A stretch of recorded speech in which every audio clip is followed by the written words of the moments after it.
Welcome to today's Corporate Venturing Insider series. Today, I'm very happy to have the Managing Director of Btomorrow Ventures, Annie Goman, with us. Annie, welcome. Thank you, Nicolas. It's a pleasure to be here. I'm a new fan of the podcast. Grateful to have the opportunity to speak to your listeners. Always happy to have new fans.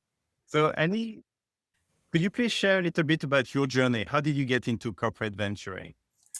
Yeah, absolutely. So I think if you look at my CV, you might think I got into corporate venturing back in 2014 when I joined ZX Ventures, which was the growth incubation arm of AB and Bev at the time. But actually, I was part of the e-commerce team and not directly involved in venturing. ZX is more the branding name for the various innovation verticals within ABI. So I actually only got into venturing within the last 9 months, having taken on the managing director role within Btomorrow Ventures, which is the corporate venture capital arm of British American Tobacco, or BAT. Why did I get into venturing? I think my background has always really been working for large corporates and having that focus on innovation. And I think here at BAT, we've got a huge transformation journey ahead of us. It's a surprise to no one that the primary category that BAT is known for, the cigarette, is in decline. And we've got a big transformation to switch consumers to what we call our smokeless products, which is our vapor, tobacco heating, and modern oral, the nicotine pouches. Those products, and a real big strive to our 2035 ambition to reach 50% revenue from smokeless products. And I think there's no question that there's really innovative startups who are transforming that agenda, who can help us achieve that and at the forefront of innovation. I guess more personally, how did I get into this role? I'm really lucky that I have a boss who perhaps saw something that I didn't. Personally, I wouldn't have put myself forward for BTV's managing director role. I don't have investing experience. I don't have venture capital experience. My background is more working within the commercial teams within the CPG companies. So I, for a little while, had a specialism developing in e-commerce and direct-to-consumer. So I think to take the managing director role at Btomorrow Ventures, despite never really being an investor, I think my manager and our chief business development officer here at BAT, I think saw something in perhaps the moment in time BTV was in, perhaps the softer skills. And for me personally, it was a bit of a leap of faith, but I've been really happy ever since. And it's not the first time I've jumped into a role without having prior experience. So my last role at AB and Bev between 2021 and 2023 was leading a HR team despite having no HR experience. I then joined BAT to lead the cannabis global head of cannabis role and managing our portfolio of cannabis investments, having had no cannabis experience. So this was my third time doing a senior role within an organization without really having the necessary experience. So I think a good lesson in hopefully learning agility, but also recognizing that I guess to be a leader, you don't always need the subject matter expertise and there's other things you can bring to the role. So I'm definitely a unique managing director. And I think what I'm really grateful to be on this podcast, to have met people at various conferences from TDK Ventures, because I'm very much growing my network in the CVC space, in the VC world. I know how important that is to be successful, and I'm starting from scratch. So this is a really great place to hopefully build more connections and have more people hear our story here at Btomorrow Ventures. It's amazing. I think I have so many questions now in mind. And I think the fact you have fresh eyes on corporate venturing also means I can ask questions, which is going to be really first reaction. So that's really, really cool. And if I understand your journey, so you were at ZX Ventures, but not part of the CVC activity, but the e-commerce activity. So you were close enough to see what they were doing, but not involved in the day-to-day. Correct. ZX Ventures at the time I was there, and it's evolved since, had 5 verticals. So worked very closely with the founders and with the startups, and almost that sort of more longevity of relationship, because it was the post-investment aftercare, which the team at the time were very good at. So that's what we call the portfolio program team at TDK Ventures, where after the investments, we make sure there is a team that can facilitate all the synergies between the startups we invest in, the portfolio, and the mothership. Maybe you could share some of the learnings you had, the challenges, because there's like an impedance match or mismatch between what the startups want to do and how fast they want to do it and the mothership. Anything that you learned in terms of best practices for the audience?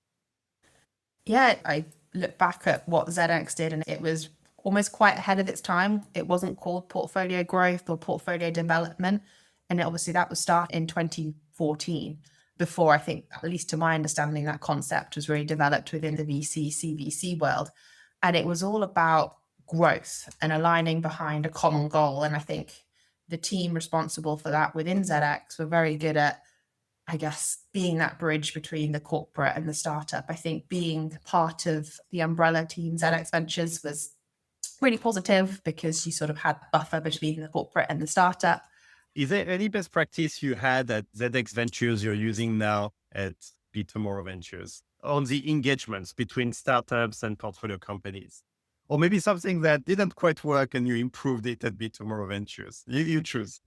It's a good question. I think because we're quite early on in our exploration of portfolio development at Btomorrow, and the two companies are quite different. I think if I looked at AB and Bev, where the investments were largely made by ZX Ventures, there was a lot of synergies. So a plug and play model, this is let's introduce you to this person or run this initiative.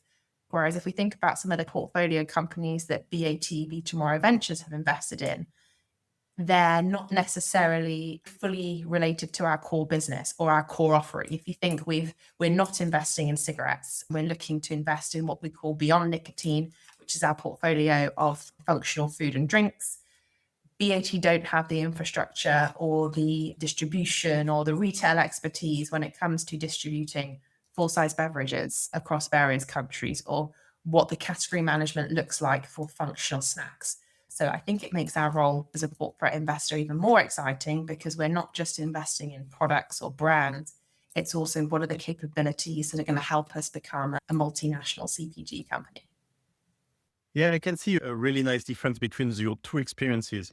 One is a more of an exploitation type of mission where it's plug and play. You can see which business company or business group would want to work with a startup, and there is a clear fit. Here at Btomorrow, you're more on the exploration where you're not in, but you want to go. At that point, you may not have actually a business group ready to go and engage. And so the challenges are different. Correct. And also, it's about thinking, do BAT want to own that part of the value chain? But equally, how do we get a front row seat to really understand that channel, sell better, more effectively to our consumers? And I think, and again, it highlights to me one of the reasons why I'm so excited about venturing and really grateful to be a part of it is the level of transformation BAT are undergoing is compelling and it's very real. And the role that we can play as Btomorrow, would love to look back in 15, 20 years and say, wow, we really helped transform a legacy tobacco company to be a multi-category CPG company. And that's very much the ambition of the whole group. I think I'm getting a glimpse of what your boss saw in you for the role. I love it. I love it. And I've met your team, so it's a great team and they really know what they are doing and they are very trusted and respected in the ecosystem. So you definitively start with a really good team. And when you describe your journey, I feel like third time a charm, which is even though it's only 9 months, even though it's a leap of faith and it's a new role, it feels like you're already comfortable, very clear about your goals. Your team is resonating with that mission of exploration. How are you thinking about Btomorrow Ventures 5 years from now? Clearly, 15 years from now, you want to be able to trace back some key changes. But I'm sure you have a in-between type of goals. And an exploration mission is very tough because it's about exploring where the company is not yet. How do you see a 5-year milestone where you would be proud of you and your team? It's a good question. And part of the focus over the last 9 months has been positioning us for success for the next 5 years because we've had our fund too. It was committed last year, but I think me coming in as a new managing director, taking a moment to pause and think, where are we now? Where do we want to be? Led to almost 9 months of reorganization and reprioritizing. So we did spend quite a lot of time doing that deep work of what worked from fund one, what do our portfolio companies say about us? What do our internal stakeholders say about us? And what are we doing well and we should keep doing and what should we do better? So we've landed in a spot now where we've started to think, okay, based on that, what does Fund 2, which is BAT's £200 million commitment, what does that look like? And for the first time, we've got a more broad mandate, which means we can support the wider transformation agenda of BAT. So historically, we've been more focused on the beyond nicotine side of investments. Whereas now, as I mentioned, we're looking at how we support our smokeless nicotine portfolio. So our nicotine pouch business, vapor business, heated tobacco business, and also the capabilities that underpin a multinational CPG company. So be it really understanding the parts of the value chain that BAT want to be expert in but aren't yet. In terms of success, I think the number one thing for me is I'd love for Fund 2, I'd like to have deployed it to have a successful portfolio companies who are now part of our ecosystem. Sometimes, as you're probably familiar and your audience might be aware, corporates can change, can pivot. Fund 2 approach was agreed, and we've then spent the last 9 months really evaluating that and pivoting. So for me, I want that consistency. I've said to the team, we're going to be operating on what we call a high alignment, high autonomy operating model. We spent those 9 months getting the alignment with the corporate, really understanding where we're going to play and how we're going to win. And now success for me is having the ability for the team to deploy that. Of course, having that check-ins with the corporate, and I see my role as the managing director, ensuring we're constantly listening to BAT and feeding that strategy back in. But the idea is we have this strong anchor in our Fund 2 thesis, which gets deployed over the next 5 years and allows the team to continuing to invest without pivots or meaningful changes that can be quite disruptive. So I guess thinking about Fund 2, in 5 years to have deployed Fund 2, to have a commitment for Fund 3 from the corporate because we've been successful. Some of our Fund 1 investments are maturing, and success for BAT and for BTV is we use the word integration. That might not necessarily be an acquisition. That might be a integration of technology. If we look at some of our investments in the digital AI shelf space, that's more about how do we integrate that capability across the entire BAT ecosystem. But we certainly see ourselves as the bridge to innovation, partnering with our BAT colleagues and being known internally too for providing access to some of the most innovative startups and people who are disrupting the categories that we play in. So that would be success for me. Nice. I'm realizing, first, you're very thoughtful, but two, you got into the role without rushing it. You took 9 months to think about the strategy. You talk about high alignment, which means you really made sure that whatever you're building is highly aligned with the mothership and their expectations. And there's one thing you said, which I want to double click, which is the right to win, how to win. Can you share a little bit more about that focus and how it's actually translated into execution? Yeah, so I think obviously my team are investors. So I think me coming in and saying, team, we're going slow in order to go fast. I think it was received with some trepidation because I said to them, we're not doing deals for the next 6 to 9 months. We ended up in the latter part of that. So think about that what you will. But now I think it resonates. I think I said to the team, I'm here to make sure that our strategy is aligned to the business, but we're protected to operate. So some of the tangible things, what does that look like? I think firstly, it was a very clear Fund 2 mandate, which is reflective of what the team believed we needed to be successful, as well as aligned to the business. The second piece, which we're in the process of looking to deploy, is this portfolio growth function, as it were. I think, again, listening to the feedback from our founders, how BTV could win and support them better as an investor was really bring that strategic lens and help us post investment. And I think the team spent time there, but when we think about resourcing, it's very different being a strong, good investor to being a good portfolio manager. Slightly different profiles, people perhaps with commercial acumen or experience growing a business themselves. So we haven't yet done it, but we are looking to hire people for portfolio growth. It's a real partnership mindset, which has been really helpful in us bringing that outside perspective into BTV. Very nice. You reminded me of a African proverb, which is if you want to go fast, go alone. But if you want to go hard, go together. Take your time. There's also something quite special about you is that you moved into the head or the managing director role of a CVC from inside the company, but you were not in the company for long. You were 2 years in the company. So probably enough for people to see something. It's not like you were there for 20 years and you have an established network. And there's a challenge of an exploration mission where you're going to look at where we are not, where the mothership is not yet engaged. Can you share a little bit about what you thought was important in the definition of your role as managing director? What it is that you were sure you wanted that role to be about and what the role is not about? Oh, good question. And you're right. I think I was lucky in my previous role that it had a level of visibility, which kind of got me into conversations with both senior employees, but also various people across the business. I think that really helped with my credibility, buy-in, whatever you want to call it.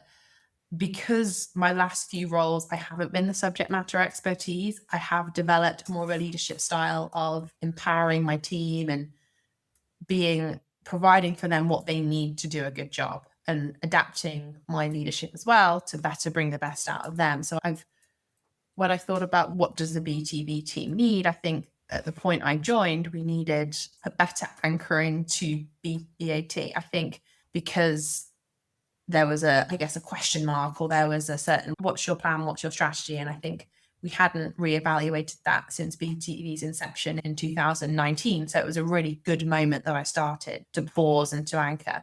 I've always wanted to be a leader whose team, I guess, get on with it. They're empowered, that they are the subject matter expertise. So I always wanted to create a structure, ways of working, routines where I wasn't the bottleneck. Because if I was a bottleneck, we'd be making all the wrong decisions because I didn't have that subject matter expertise. So how do you provide a North Star, a plan, a strategy? And I think one of the things I found quite helpful in that 9 months of kind of organizational change and redesign was just reminding the team, what am I, Annie, focused on? What are my priorities? And having this one slide I'd get up each time saying, right, here are my projects. It's what does the organizational design look like?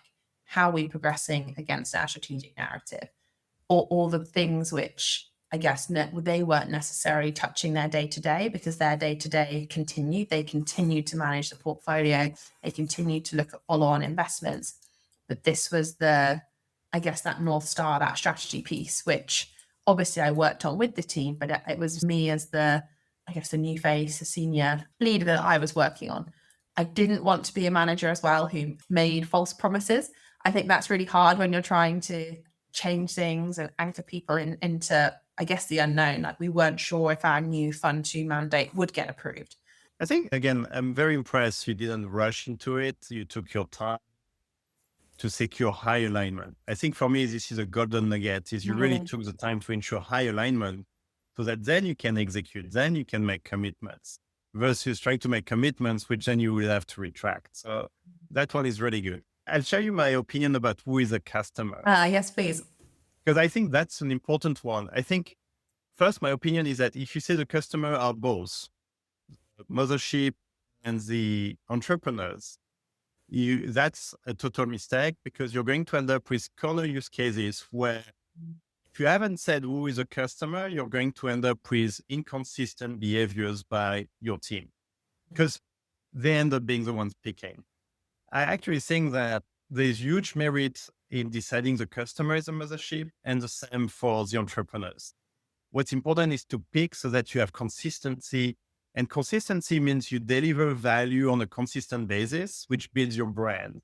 And so I can see the merits where it's the mothership and you're very clear in the messaging to entrepreneurs saying our customer is BAT. We are here to help them refine their long-term strategy. You're part of that. We want you to be part of it. You will be our partners and hopefully we will help you grow. Great. Or you can say, Mr. Entrepreneurs, you're the customer. We're going to make sure you're growing. And BAT is a shareholder. We want to bring value to them, but we know that in our ecosystem, it all starts with the entrepreneurs. You can see how you could make the case for both, but saying that they are both, I think, will destroy your credibility at some point in time. And I've heard it so many times, and I'm sure it's so true, is It takes decades to build a brand and it takes 10 minutes to destroy it. And typically that's when you're inconsistent with your values and your messaging. Yeah, and I think you made a good point about being clear up front, and that's something I don't think we weren't clear up front in Fund One. I think it was more we were finding our way as to who we were as an investor and how BTV's first time doing this.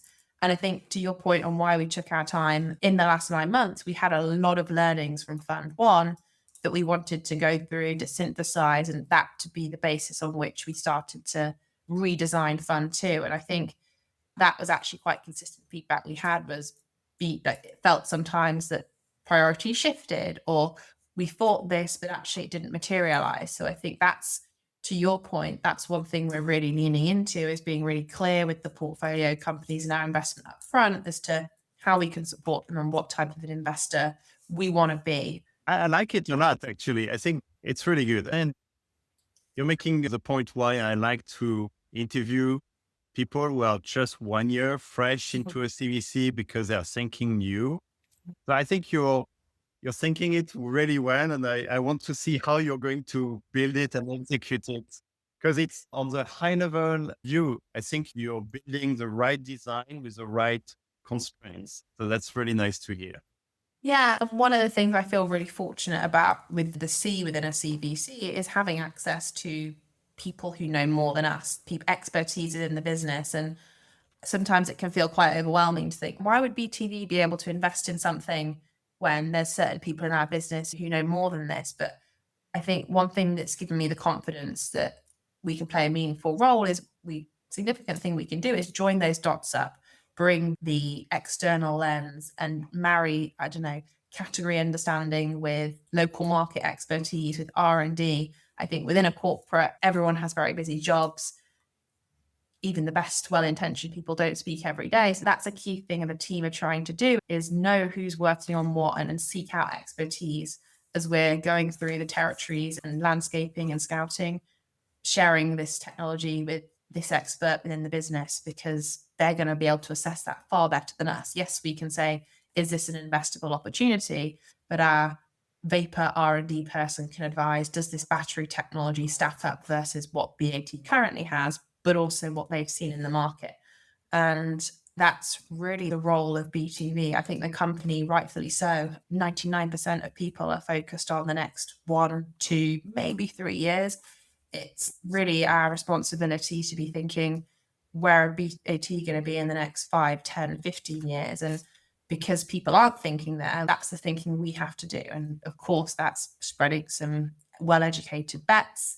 That's connecting the dots between what we have and where we need to get to. And that's the role of venture growth. And the way I described it internally is we're the scouter bees that are looking for kind of the next hive that's going to generate honey. And to do that, you've got to be thinking beyond where those worker bees are spending all of their time. So, and again, back to your earlier question, that's very much my role, is to make sure that the operating model, the purposes and the strategy is very clear and we follow it. I think you're very cogent and articulate about it. So I'm sure the messaging is coming internally and externally really well. Can you share some of the best practices, things you've seen working that you want to share with our audience? So it's a really basic one, but I think it's one that can sometimes be overlooked, and it's just listening.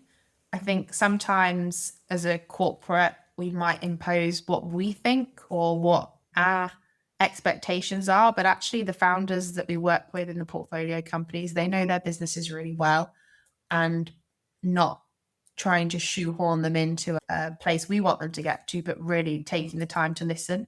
I think in terms of getting the best out of the corporate, I think what BTV and what corporate venture capital funds do is so different to the day to day. And people in the business who are focused on the 1, 2, 3 years have a lot of different pressures, right? They're chasing a number to hit for the month. The business's bonus targets depends on this market hitting this, and the competitors just decreased prices and they're losing market share. Like, it's a really tough dynamic. And I think sometimes the CVC, it can sometimes cause resentment, but I think sometimes that pressure cooker and the perception can lead to those opinions. So I think really, one, empathizing with their day to day and talking about how we're anchoring to a better BAT for the future, and what we're doing now is going to have this impact in the future, and being mindful of that. So I think being empathetic and compassionate with our colleagues and behaving in line with, I guess, how the company's managing certain situations has been really important. And again, just better educating people on what we're doing helps with that bridge to help us understand, and being really open has been a way of bringing people on board as well. But I think one thing we really look for when we hire within BTV is high empathy individuals, because I think empathy helps you see both sides. But it's hard to get people who have had those direct experiences, because sometimes those experiences require different skill sets. But someone with empathy can put themselves in the founder's situation, can put themselves in the BAT colleague situation, and find ways of bridging that gap and be skillful with how they communicate, because we're really just humans dealing with humans, and getting the best out of humans, I think, is often driven by empathy. So that's another way we do it. That's a great golden nugget to finish the interview, which is recruit for empathy, because that's how you're going to be able to build the best bridge possible between startups and big companies. Annie, thank you so much for sharing your journey very candidly, very transparently, and showing what you're planning for Btomorrow Ventures. I look forward to seeing how it works out, but I think you're being very thoughtful with your team. Thank you. That's you to say. Thank you so much, Nicola. It was great to speak to you.